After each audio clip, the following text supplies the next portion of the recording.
Ram, Sister Indira Hewlett, Dr. Indira Hewlett. The Sri Satya Sai Global Council Trinidad and Tobago lovingly welcomes you to the series Awake, Unite and Inspire. We are extremely happy, fortunate, and blessed that through the grace, the will, and the blessings of Bhagwan Sri Satya Sai Baba, we are able to conduct this interview on your personal journey and transformation at the divine lotus feet of our dear beloved Mother Sai. Sairam, Brother Faiz, and Sairam to everyone, all the listeners. First, I want to thank you and the Global Council of Trinidad and Tobago for inviting me to participate. And of course, before I begin, I offer my most humble and loving pranams and my deepest gratitude to Swami for giving me this opportunity. And I seek his guidance and blessings as we go through this session. So, you also stated that you attended the first summer course in 1972. Can you share some of the spiritual benefits or life lessons learned from this wonderful summer course that Swami gave in 1972? And that was the very first one. So, again, so much blessings and grace bestowed upon you. Well, thank you, Brother Faiz. Yes, and it's a good event to talk about because it was a 30-day summer course. In those days, a couple of the summer courses were held for the entire month of May. So there were 30 days in the summer course. And I was very fortunate, actually, by Swami's grace, I was able to get the last available seat for that summer course from the Tamil Nadu state. So, it was Madras was the place where many of the people went for the summer course. And we were informed by Leela from the Gindi temple. She was an old devotee of Swami, and her father had built this temple in Gindi. So she had informed us about it, that there was the summer course going on or going. Swami had thought of starting this a summer course in Indian culture and spirituality, and that it would be a very good experience for me, because it was for children or teenagers, 16 some to 19 or some such thing. So I was about 18 then, and we finally were able to arrange for me to go to the summer course. So I felt very blessed.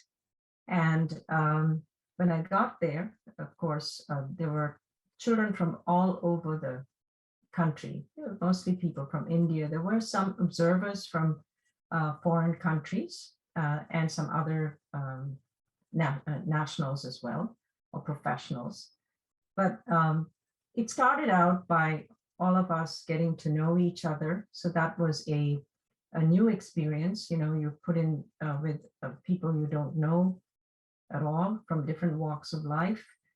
We had a very simple living area, not like in our homes. So that was also a change, getting used to that routine. But of course, we had been going to Puttaparthi, so we knew, we went in days when there weren't any rooms at the time. So it was nothing much for me. And then, of course, the big blessing was being around Swami every day. Many occasions where Swami would come out and interact with the children, ask you where you're from, what are you studying, what do you want to do when you finish college. He would and sometimes he would talk to you like he doesn't know you at all. He doesn't know your parents or anything. It's like, Swami, you know my mother, you know my family, you're asking me where I'm from, But of course, he is asking for the correct answer, which is, I'm from you, basically, I'm the Atma. So at the end of the 30 days, of course, the awareness of Atma and the spiritual sadhana was much, much elevated in that, because we were uh, listening to lectures by various people throughout the day. And then, of course, Swami's talk at the end of the day was really the pinnacle, of was the main event of the day. And Swami gave so many messages in those talks. And I think the key experiences were the meditation and yoga in the morning. So about 4 o'clock, 4:30, we would get up and do the Nagar Sankirtan, go for the yoga and meditation. And there was an instructor, Indra Devi. She was asked by Swami to conduct the yoga sessions, and she also got us started with light. But actually, Swami showed us. He came out and he talked about light meditation in one of the sessions. And so we started with light, and there were other different types of yogas that were taught. So it was a very wonderful day to start the way to start the day. And then we would, of course, help prepare breakfast, clean up. We would have our meals, then we would go for the talks. And then, of course, Swami would come out, and sometimes he would serve the students, not very frequently, but every now and then he would come around and give like a laddu to each person, or an apple or banana or something. And then we had the service activities, which is sweeping the grounds, watering the plants, all these sorts of things, that for teenagers, it was really, what would people do during the summer vacation? They would be visiting each other's houses and, perhaps going to movies or something. But instead, here we were, listening to very spiritual content, listening to discourses by Swami on our spiritual nature and how we should start going down that path while doing our studies. It's not that we give up one or the other, but keep those two going together. And then, of course, the purification, being around Swami, it just, that energy, as you said, being around Swami itself purifies, it purifies you so much that at the end of the 30 days, when we were about to leave, Swami called us all, the girls on one side, the boys on the other side.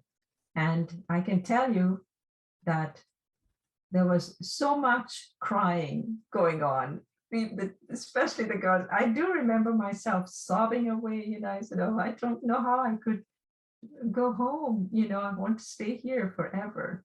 And turned out that Swami saw that, and he told us, don't worry, Swami is always with you. And he materialized for a set of photographs, what he calls a visiting card with his picture and his address. And he said, I want you to write to me. I want you to write to me, whether you have any problem or not. Just write to me. I want to hear from you. If nobody writes to me, I want you students to write to me. So he gave each one of us a picture to take back with us. And he said, always think of these lessons you've learned, and practice what you have learned from this summer course. But for me, what it was, of course, the feeling of great love for Swami. It was just amazing. So much love, not just for Swami, but all the brothers and sisters around us, but so affectionate, so loving. And we learned a lot about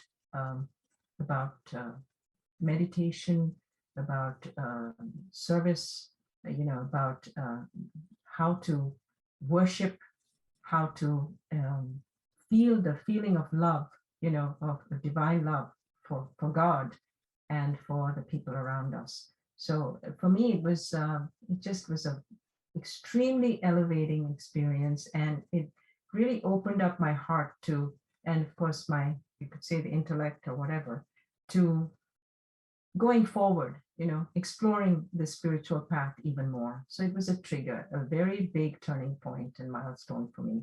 And I just felt so blessed that he had given me that opportunity. So I think that was played a very major role in my life in moving towards, the spiritual path in a very concentrated and focused way. So I think people who want to engage in that or go to them, absolutely, it's a wonderful thing. We know Swami isn't there physically, but just listening to the teachings, understanding them, and practicing them, is what he wants. So I think I would definitely recommend people do that, the young people. Sairam. Thank you very much, Dr. Indira, for sharing. And as you rightly said, what a golden opportunity to spend 30 years and then have Swami interact with you all and learn so many valuable lessons on the spiritual path. What a blessing, and at such a tender age, 1972.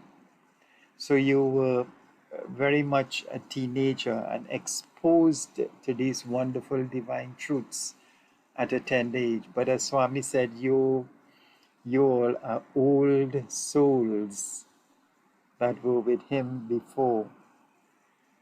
So, Sister Indira, you spoke about your journey within to connect to the true self, to the Atma. Baba says, I am God, but you are God also. The only difference is I know that I am God, whereas you are a work in progress. He says there's absolutely no difference between you and I. We are all potential avatars. And he made a particular statement in a divine discourse that we should affirm, I am God. I am not different from God. I am the infinite supreme, the one reality. I am Sat Chit Ananda Swarupa. I am Om Tat Sat Om. Fear and grief can never affect me. What is your understanding and experience and putting into practice this particular saying of Swami? So to me, of course, at this point and in time, and of course in the last, since my stay in Puttaparthi for that very long period of time, Swami, of course, is everything. Swami is everything in everything, and of course he knows everything and is the doer, the creator. He is the Purusha. He is in the formless, of course, I'm talking formless. He is the one that energizes the universe through Prakriti. So I would say, to me, Swami is of course omnipresent, omnipotent, omniscient, but he is the energy that makes all of us vibrate. The Gayatri mantra, where we talk about vibration, radiation, and so on, illumination. He is the Gayatri principle. We say, I am God, you are God. The difference is I know and you don't. So what is it that is preventing us from knowing?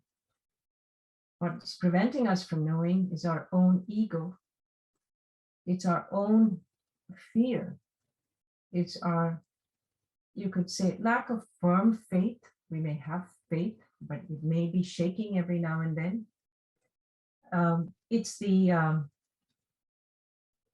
the lack of purity, and the lack of purity comes from all of these things that we are experiencing, that through our ego, which is the 6 inner enemies, the pride, anger, jealousy, lust, and so on and so forth.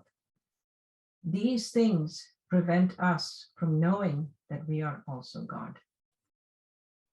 So what Swami has given us is a wonderful program in the way of the Sai centers, all the Sai literature that he has given us, which are essentially a revival of the philosophy of Advaita, right? Which is non-dualism. So we are all one. There is only one truth. It's not two. It's not three. It's only one. There is only one formless divine, and he manifests in all these different ways, in the form of nature, in the form of animals, in the form of us, humans. And he says what's special about the human is that he has this intellect, and he has the ability to do self-introspection, to do self-inquiry, and get to the point where he knows that he's not this body, he's not this mind. He also recognizes that this universe is transient, right? Life is ephemeral.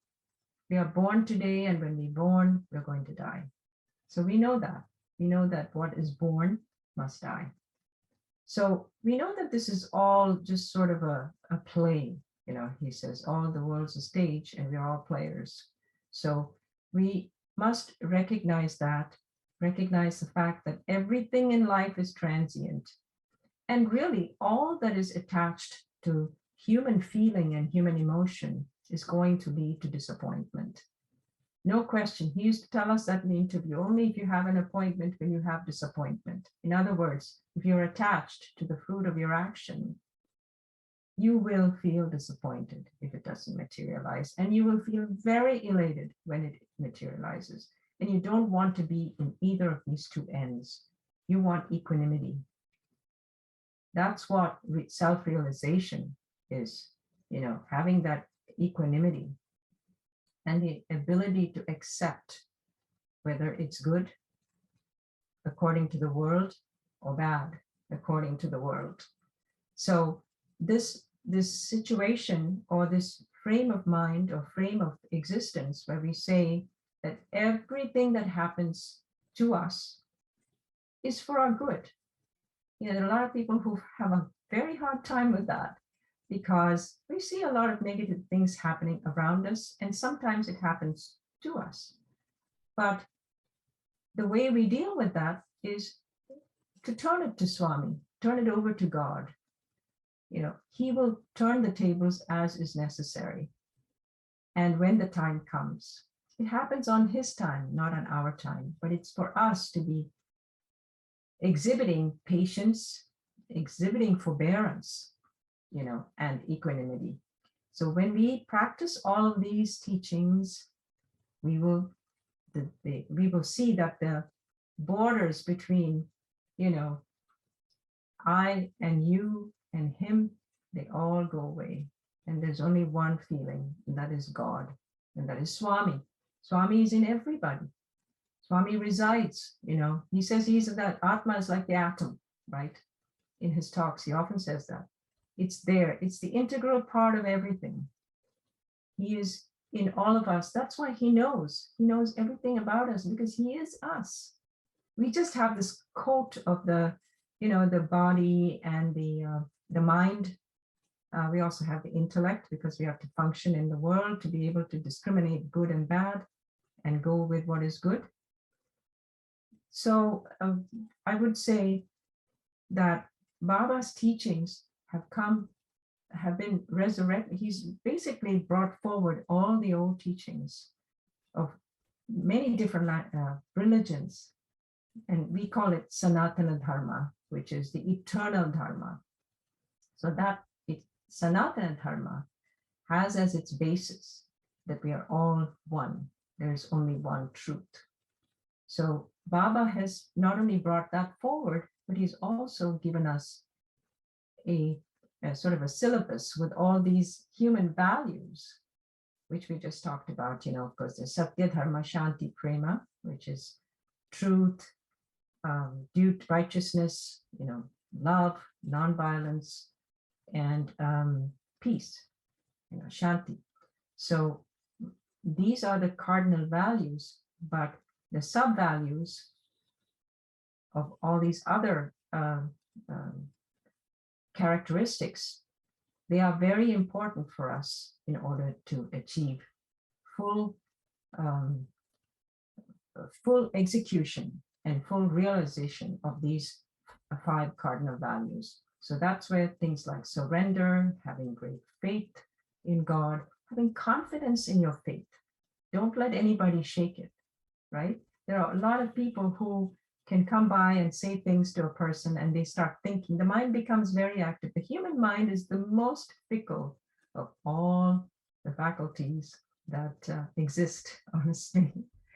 Um, in some ways, the animals are maybe better in one sense, but obviously we have the power to harness that mind in a way that it's completely abolished or it's completely negated so that we can go beyond the mind, we can go beyond the intellect. So my view is, so as you said, how do we realize these things? It is by systematically practicing the teachings. First of all, understanding what the teachings are. We have to understand them correctly because there are so many teachings, but actually there is only one major teaching, and that is we are all the same. That's called Advaita, and it's non-dualism. That's what he has come to revive and to remind us about that. Sairam. Thank you very much for those powerful reminders of our essential birthright and who we truly are. And Sister Indira, many people, when they hear that statement, they may say it intellectually and have an awareness or intellectual knowledge and understanding of it. But it doesn't really get deep into the system where they truly believe and live in that awareness that I am God, I'm not different from God. And many people also say, how can I be God? I make mistakes, I tell lies, I do wrong things, And we get caught up with the ego, which is really edging God out. So that's a very powerful message that Swami has given us to tell us, to show us by his example that we are divine, that we are gods in human form, that we are potential avatars.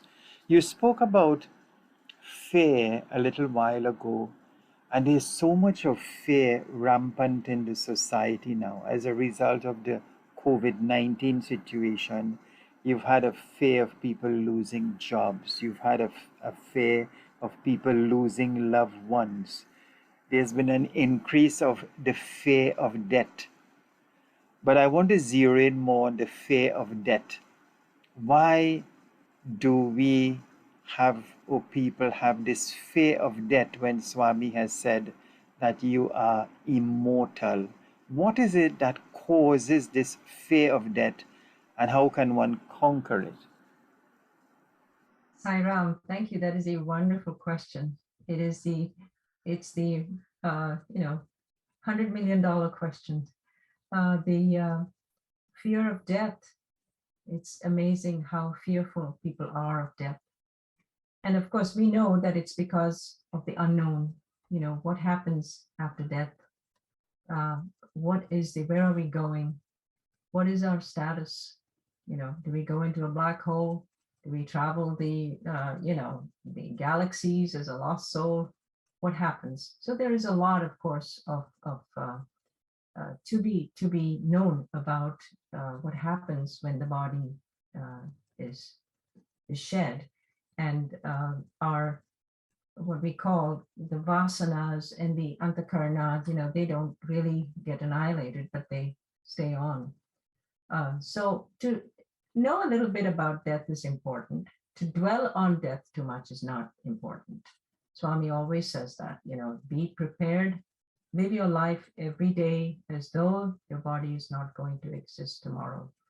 And this fear, as you were mentioning, the fear comes from losing things. We're going to, we are attached to what we have around us, our loved ones, our have we done enough for our loved ones? Have we done enough in our lives? Have we what were our goals in our life?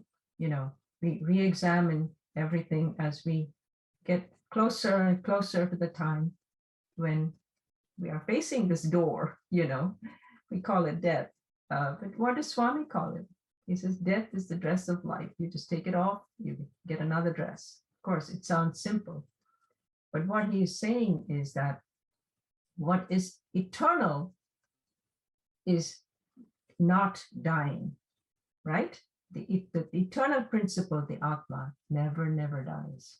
So if we, so that's what his message is all about.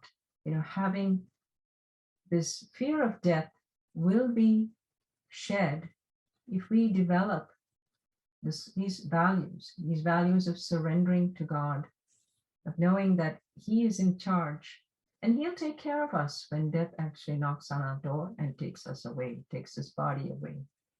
We start looking at our bodies more as a temple, the moving temple, he says, Swami says that it's a temple in which God resides. And we take care of it just from that perspective. Now, it's very difficult for the average person to understand that. It's just true. And that's that's the challenge. Many of the Sai devotees, we and people who are spiritually tuned, they understand, they at least are receptive to that notion that, nothing is permanent in this world. And this body, of course, we see it age, right? From the time we are born, then we become 25, we feel like, we're invincible. Nothing's going to happen to us. Then we get to the 50, okay, something's going on here. And then we get to this other half of the quadrant of life, and we see the difference. So we know that, the body, like everything else, is going to move on at some point.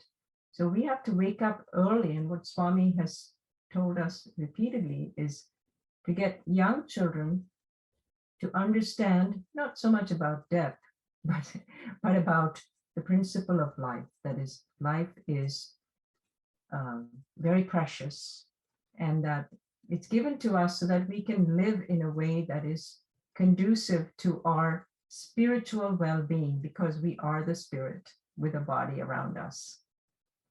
So the word of, the word fear, it comes from our having ego, as you said. There's ego. We are afraid that somebody else may have more, or that they're going to compete with us, or take away our job, or take away our children, or whatever, our wealth. There's so many things that people feel very concerned about because they are possessions. But who do they actually belong to? And are you taking any of that with you? No. So spirituality helps us see that we are not going to waste our life just worrying about all these things that we cannot take with us. It doesn't mean we shouldn't work towards them because we have a dharma to do. If you get married and you have children, you have to take care of them. You have to provide, you have to give them education, whatever, lead them on the proper spiritual path. But to do all that with expectation of something in return, that's where we have this ego building up, the attachment. It's not just attachment, it comes from ego. And that breeds this thing of fear. We're always afraid that it's going to be gone, It doesn't matter if it's gone, because God knows what's good for you. And the more we accept that, the less fear we have. And this whole idea of death then becomes more like, I've lived my life. I'm very fortunate to have 70 years of life. And, for some of us, being with Swami has been the greatest blessing. And we then just recognize that we are moving on and that we are placing ourselves in God's hands to take care of us. So that awareness, I think, will help us a lot, but it's easier said than done, because individuals have to be in a receptive frame of mind to this type of understanding. But I think what resonates with everybody is we all know that one day people are going to die. it's just how we do it. Are we going to die in a car accident, or some or some other heart attack or whatever? What we often pray for, and Swami says, is always pray for a good death. That God will bless, God will take care of us. And then at some point, we even don't pray for that. We just say, God, we surrender everything to you. You will do what is right for us.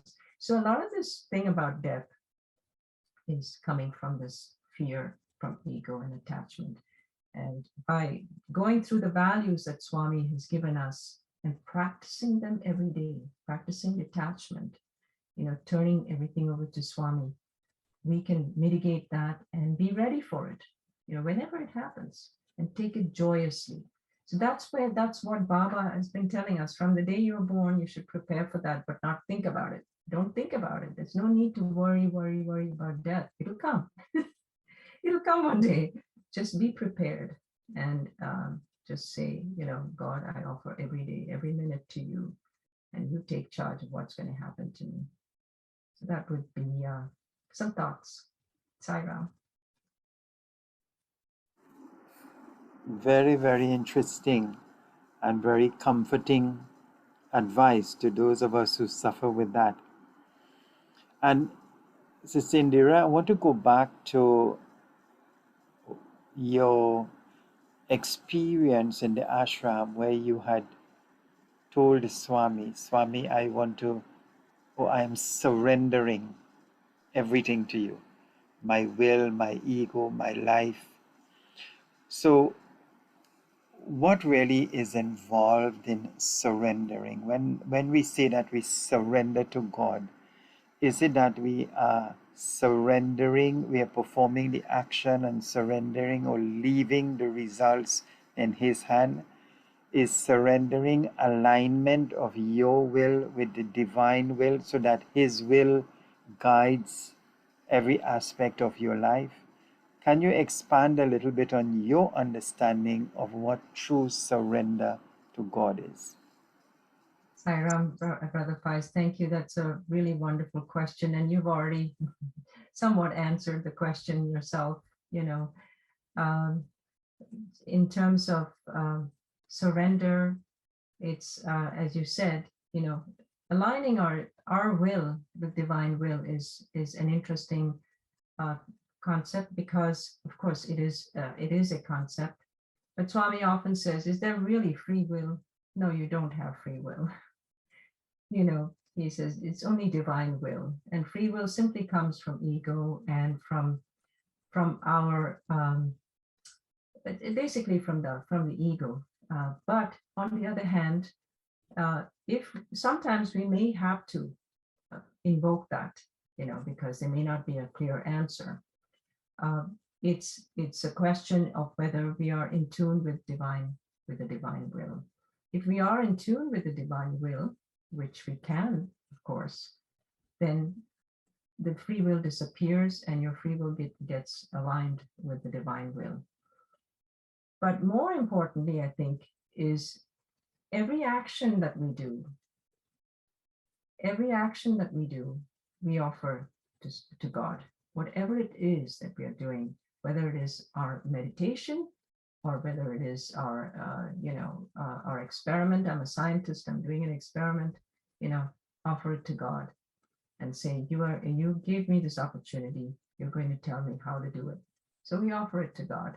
So that Swami says that for those engaged in worldly life and are very much involved because they have positions where they have to do certain things, and they're very much responsible for at a higher level for many things. The approach there would be to surrender that to God by starting your day off with a surrender, the act of the prayer to surrender everything to Swami. Start out by saying that you're thanking him for giving us this new day, for giving us this new birth. Of course, there's the morning prayer and the evening prayer. You probably know those. Those are very nice prayers. But in addition to that, to just consciously say, Baba, please take charge of my life And every act of mine, I surrender to you, and the fruit of the action, surrender to you as I go through the day. Please accept and please give me the strength to do your will. So you combine all of these concepts in the prayer and you go about your daily work. And as frequently as you can, to tune into Swami. Of course, we are very blessed that we have Swami to give us all these instructions. Those who are not might have other ways they do these kinds of actions. But for us, just turning it over to Swami at the beginning of the day, and if there are any important tasks for which we are responsible, that we affect many people or even one person, our own self, we offer it to Swami when we are doing it or while we are doing it. And at the end of the day, of course, collectively offer everything to Swami. Very, very important. Swami says, just take 5 minutes. It doesn't have to be much time devoted to this. 5 to 10 minutes, just tune into me. You can go into the front of the altar, look at Swami and talk to him. He says, I'm your friend. I'm your best friend. In fact, I'm your only true friend. So talk to me, tell me what you've done, and tell me that you're offering it all to me. So it's both ends of the day, and if possible, somewhere in the middle, just like we do Gayatri, 3 times a day and so on. But to consciously do that when we are having our food, take a few minutes, do your food prayer, and at the same time offer everything you're doing up until that point to him and say, guide me, through the rest of the day. It's just amazing how when we tune into him, as much as we can, of course, constantly would be the best thing, but he does say you have to do your work also, you can't meditate all the time. You have to do your work because your work is your meditation. So focusing on that work makes it a meditation. But in this case, focusing on the act of surrendering, of course, your mind, your intellect, and all that is good every day. But the action, because that's karma, the action. Turn everything over to God so that he can direct us, speak through me, do work through me, just that prayer every day and as frequently as you can, I think really, really helps us consecrate the action, make it pure, make it sacred, and make it Swami's action. We don't have to do 1,000 different things in life, but we have to do what we do should be quality work. Swami says it's not quantity, it's quality. Actually, I was listening to a talk the other day where Baba was saying, about service. He said, it's service is not just sweeping the streets in the village or of course giving meals. It's very important, but he says it's not just that.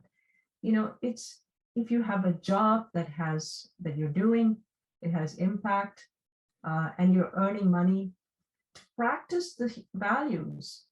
Practice the values that I have taught you: forbearance, truth, love, all these values, the righteousness.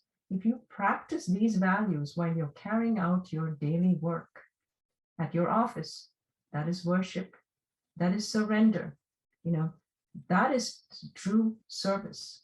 In other words, if you're getting a lot of money and you're not doing any work, that's a big sin. You should earn your keep, but earn it with proper values. That's a very high service that you're doing to society. And of course, it has a lot of merit. So it's God looks at things very differently than we do, but or perhaps similar to the way we do if we are in tune with him. And again, we are so blessed that Baba is here to show us the path and to explain these things to us. So we just need to follow him. I'll stay or walk with him, as we say, Thank you very much, sister, for that wonderful sharing. But as you were speaking, it brought to mind when you spoke about there's no free will, there's only divine will. In relation to a devotee or devotees who would like to get guidance in a particular situation or activity. For example, somebody wants to get guidance as whether they should go to party this year, whether they should change a job from one to the other, whether they should get married. Normally, we go in front of the altar and we pray to Swami, to get that guidance as to ensure that I'm getting what he wants for me rather than what I want for myself. So, my question is, how do we distinguish when the answer comes? How do we distinguish that the answer is from the divinity within as opposed from the ego driven entity? How can we differentiate and know? Sairam. So, of course, this is a very important aspect of our daily life, how we are able to tune into Swami or to God and get his direction. So, because there are many different ways depending on the person who is, what they typically tend to do. In some cases, of course, the underlying or the common answer is, of course, use your intellect.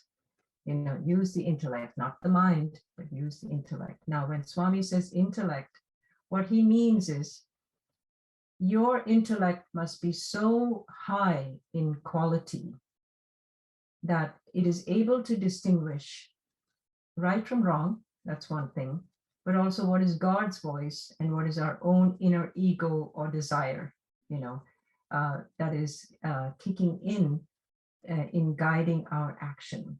So the question there is this something that will be of sattvic outcome?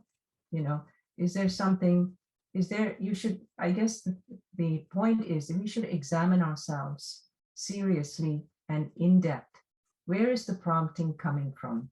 Are we thinking that by doing this, we will get some benefit out of this, and so maybe this is the better thing to do as opposed to something else? Well, I'm not going to get that much benefit, but somehow it feels like that's the right thing to do. But since I'm not going to get that, I'm not sure I need to do that because I need to take care of myself. So what's the principle there? The I principle. The I, so the small I. So when the small I starts to talk and tell us, you have to take care of yourself. And yes, we should take care of ourselves. That is true. But we have to also think about what's the right thing, what will be the right outcome in a particular situation. You talked about a job. Perhaps the question is, should I leave this job and go somewhere else because there are some issues with this job? So we examine that situation. I've been in that situation, although this was the job sent to me, given to me by Swami, and I've been in this job for 35 plus years. It's not without challenges. And there have been many situations or times when I have reached out to Swami and I said, Swami, show me the way. Swami, show me the way. In my case, of course, I do a lot of meditation. I write letters to Swami. And these are all physical things. You can place a letter in front of Swami's altar, pray to him and say, Swami, please show me the way. It could be in a dream. It could be an intuition that comes to you that says, this job looks wonderful on the outside, but it's not good. It's another trap. You should not take that. You will feel that. It may look like you're going to get paid 2 or 3 times more, and your free will say, wow, that looks good, go for it. But God knows better, and he will send you some divination, which of course we must be sharp enough to recognize. So there's 2 sides to it. God gives you the message, but do you get the message, right? Do we know that this is a sign that we should be taking seriously? So we have to have this constant dialogue with our friend, with our divine friend, Sai, and say, do you mean that I should do this? Or are you telling me that I should not do this? So we have to not just let it go on the first shot, but just keep persisting, especially if it's a big issue and there's something that's going to happen as an outcome of this that would harm someone, because we don't want to harm, we don't want to hurt, we want to always help. So the in terms of knowing what is right and what is God's answer. Of course, meditation is a wonderful thing for this. You meditate, Baba gives answers very clearly, but not everybody does meditate and may not feel it's the right thing for them. But for those who do, I would say try it. Ask Baba to show you the sign. It may not be that he'll come and say, yes, you should do this in the form, but he will give you the intuitive feeling, and you'll feel that growing stronger and stronger. It's what we call our conscience. It will speak. He says, just be silent, and the answer will come. So for me, a lot of it is being silent and waiting for the answer to come. A lot of it is meditation, to Swami, I have to meditate on this and you will give me the answer. And it comes. May not be the very next day, but it'll come. Okay, this doesn't seem like the right thing. I'm not going to do it. And you'll see that it happens. You may want to do a certain thing, but it's not the right thing. You'll find out that later on, oh, I'm so glad I didn't do that. Look what happened. Say it's a company, for instance, they went broke. Just look at that immediate sort of outcome, in a very materialistic way. But then there are, of course, other things, our physical our emotional happiness, our spiritual, mindset when we take new places to work or something new, we take on a new undertaking. Is that making your spiritual body, our spiritual self feel better? But these are things we kind of have to cultivate. We have to sharpen the tools. But that's what spiritual sadhana is all about, So, Sai Ram, thank you. Thank you very much for sharing that, Sister Indira. And another question is, what does Sai Baba mean to you today, at this very moment? Sai Baba is everything to me. Sai Baba is, of course, he's our mother and father. He's our friend. Swami is our greatest friend. He hasn't gone anywhere because he wasn't anywhere. He's everywhere. So physical body doesn't really mean that much. For me, of course, it is meaningful because it is the body of a saint, body of a very high, one of the highest avatars that's ever incarnated. This avatar actually went into the masses and did so much work, with all the masses that came to him from all over the world. So Swami is an extremely high avatar. And so for me, knowing, at least going through the experiences that I've gone through in my life spiritually, and of course, life lessons, Swami gives us these lessons because they are good for us. Everything is good for us, but the lessons in particular are very good for us because they make us better people. They make us into more resilient, more forbearing, more patient, human beings. And Swami has taught us all of that. So to me, Swami is the creator, the energy of the universe, of course, the undifferentiated consciousness, you can say, but that's the formless side. And he is the underlying principle of everything. He's what connects all of us. And we must see him in everything. And to me, I see him in everything. And I just feel I'm so, so blessed to be born at the time that he was around and alive in the body. We were able to, have interaction with Swami, people like you and me, it's just, we are very lucky, but so are those who are coming after us, who will hear of his name and his miracles and his teachings and his values. and want to contribute to his mission. Even if we don't say Satya Sai or whatever, would be doing those things that exemplify Swami's values. So he's to me, Sai Baba is everything, and he's everywhere. He's everywhere. He's with us all the time. Sai Ram. Thank you so much for sharing that, and so very beautifully and rightly put, that he's everything, he's us, it's a manifestation of the entire cosmos, and we are so happy. Out of 8 billion people, just a handful have been able to see him, to benefit from him, to recognize him. And look at you at a tender age of 6. You came into contact with him and had so much of wonderful divine experiences and guidance throughout your entire life.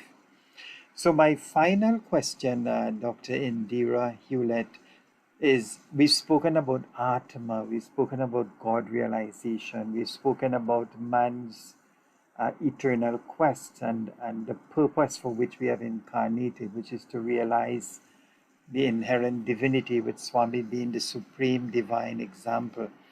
But Swami has spoken about something called CIE, constant integrated awareness. What is your understanding and definition and practice of that particular statement? Sai Ram, yes, of course, constant integrated awareness is what we refer to in scriptures as prajnanam brahma. That is, that God is, of course, God is everywhere. God is the principle, and that we are aware. There are different profound truths that exemplify this statement,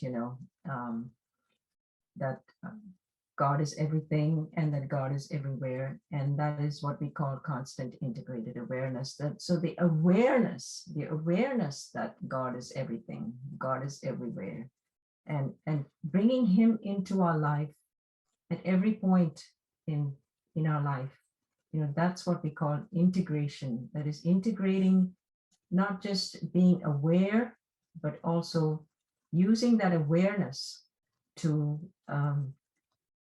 perform our work and to see the universe, and to act according to that principle, that we are aware of the divinity that we are, and the divinity that is around us in the form of life, of humans, animals, plants, everything. Everything is full of life. And when we are aware of our divinity and we integrate that, into our daily activity, bringing that knowledge into our action, or bringing that awareness, I would say awareness more than knowledge, bringing that attitude that the Atma is all pervasive, all is Brahma, all is God, all is divinity. So that awareness will lead us to a very different way of living our life. We've already talked about, accepting what comes our way, but also helping other people, having no fear of feeling empathy for another person, because you're not going to be taken advantage of. Some people are afraid to be kind because they feel they are going to be taken advantage of. No, just do your job, do your part as a devotee, help ever. Always be willing to help, always be willing to do good things for other people, not just for yourself. That's an awareness that you're bringing to a practical level. The other thing is feeling this great love. We've talked about many things, but love, prema, is the most important aspect. And in today's world, you can see that is missing a lot. True divine love, selfless love, pure love that doesn't expect things back in return, just because you did something. So that divine love is an expression of constant integrated awareness. We have love for those who do supposedly bad things to us. It's easy to love those who love us, but to expand that love, expansion love all those who may not be speaking very well of you or doing very nice things to you, whatever that may be. That's also our perception, right? He says, you see according to the glasses you wear. But we should also recognize when there is harm. Swami used to tell us, actually, there's a thing called, at least while you're working towards spiritual realization, once you're at that point, you just are more aware and you're more guarded against these things. But he used to say that, being around negative thoughts and negative feelings that are coming towards you may not be a good thing for you, and you may want to remove yourself. It's not bad company so much, but it's more like bad things being thoughts. Thoughts are very powerful. So being able to somehow deal with that by giving love back to those people, that stems from being constantly integrated in your awareness, because you're able to go beyond the contraction love. You're able to express expansion love. Swami says we must have the eyes of expansion love. We should function according to that, because we shouldn't be disliking someone because they aren't being nice to us. So this whole concept of divine love, I think, is very important. And the other thing is feeling the pain of other people. This comes from constant integrated awareness, that when you are aware, you have more empathy, you have more a willingness to help, and not just like a formal service activity, but just everyday activity where you find something is happening and you want to help. So these are all expressions of constant integrated awareness. And of course, equanimity, most important. It is the highest expression of this type of awareness, that you are not affected by joy, sorrow, happiness, fear. You maintain that focus. You know that you are an Atmic being, and you try to bring everything back to that center. And that is what we call equanimity.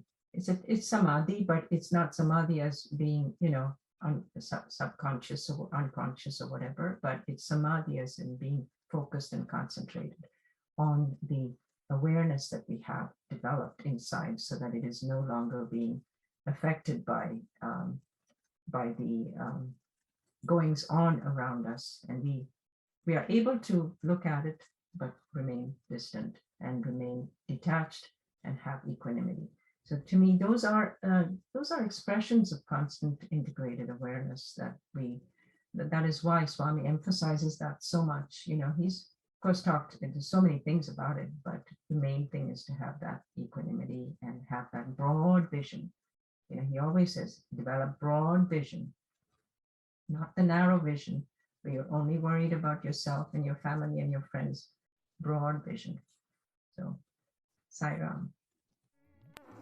Salam. Thank you very much, Sister Indira, for sharing that perspective.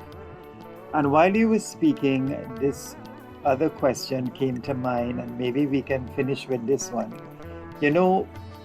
Many devotees, when they sit in the darshan line or even in the interviews, they present things for Swami to bless, whether it's a japamala, whether it's a ring, whether it's a letter, and Swami, would put his hand and bless it.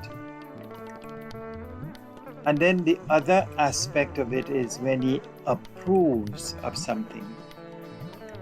So my question to you is, what is the difference between blessing something by Swami and approving it? Because in the majority of cases, he just blesses a lot of things that people hand to him. And it sort of reflects what the devotee wants. But in terms of his approval, is this what God wants? Then he approves it, but he blesses basically everything. What is your understanding and experience of that? The difference between blessing and approval? Sairam, thank you. Thank you for that question, Brother Faiz. Yeah, blessing, as you said, when he blesses these things, it is correct. He has said this too.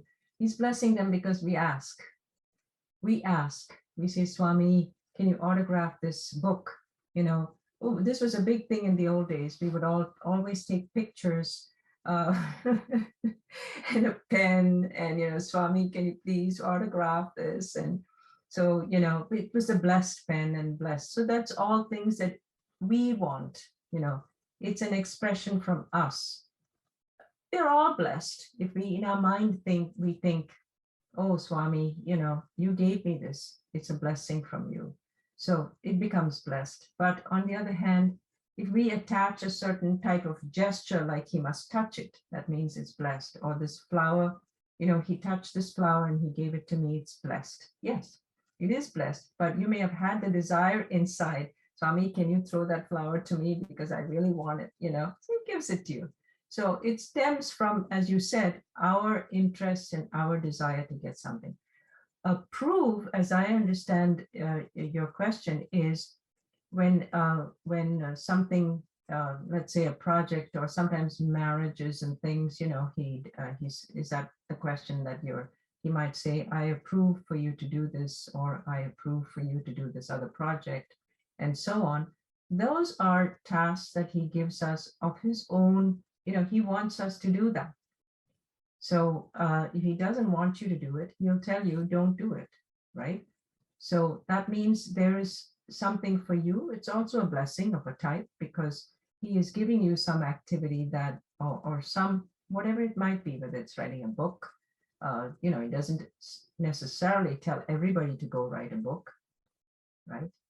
Or to conduct these types of interviews and things. He says, I'm telling you to do this because there is a purpose behind it. There's a bigger purpose than just, Brother Fai is doing some talks. There's a bigger purpose.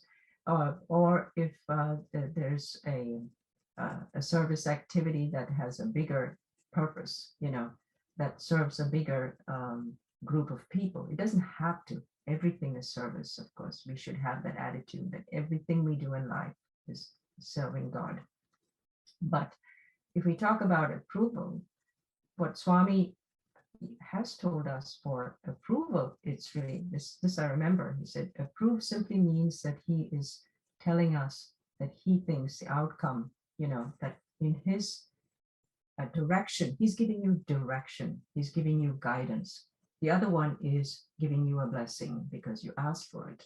You gave a japamala, but you're asking for him to bless it because you want to progress, while in your meditation, perhaps that's a tool that is good for your meditation. There, he could approve and say, do the japa, or he could say, your mind is too fickle, don't do japa, you just do service, or not just do, but service is better for you, or you sing bhajans, because you love to sing, you're a good voice, and you have a lot of feeling, when you sing.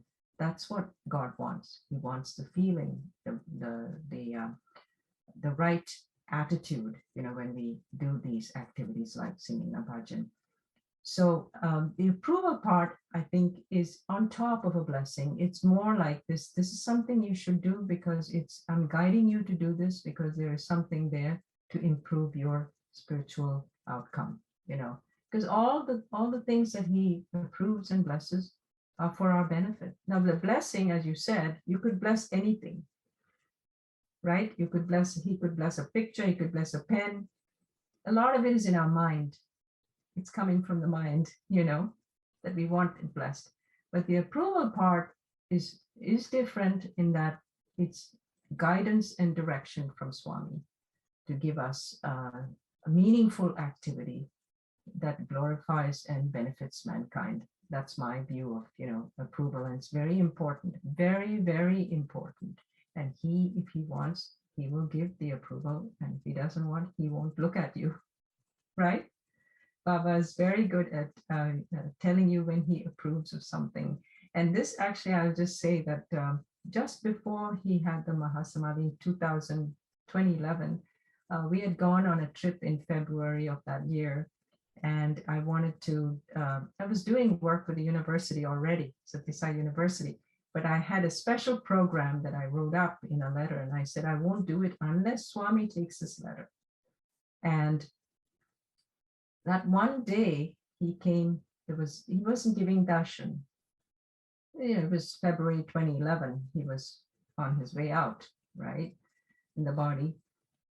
But he used to go in the car, and I had the letter. I told my husband, he seems to go more to the men's side than the ladies' side. He's talking, to the men. He said, okay, I'll take the letter, He had the letter with him. I wrote down all the specifics of what I was going to. I said, if he takes it, I'll do it. Came by. That was the one letter he took that day in the line. And he told the man who was with him, the volunteer who was in the car, he told him to go get the letter from him. And he took the letter, went to the chair. He was sitting in the chair. He opened the letter. He read the whole letter during the bhajan. I said, Swami, just amazing. So of course the projects have been very good. When he approves, it's everything falls into place. I really appreciate you asking that question. It's very, very important, and it's a good thing for devotees to focus on.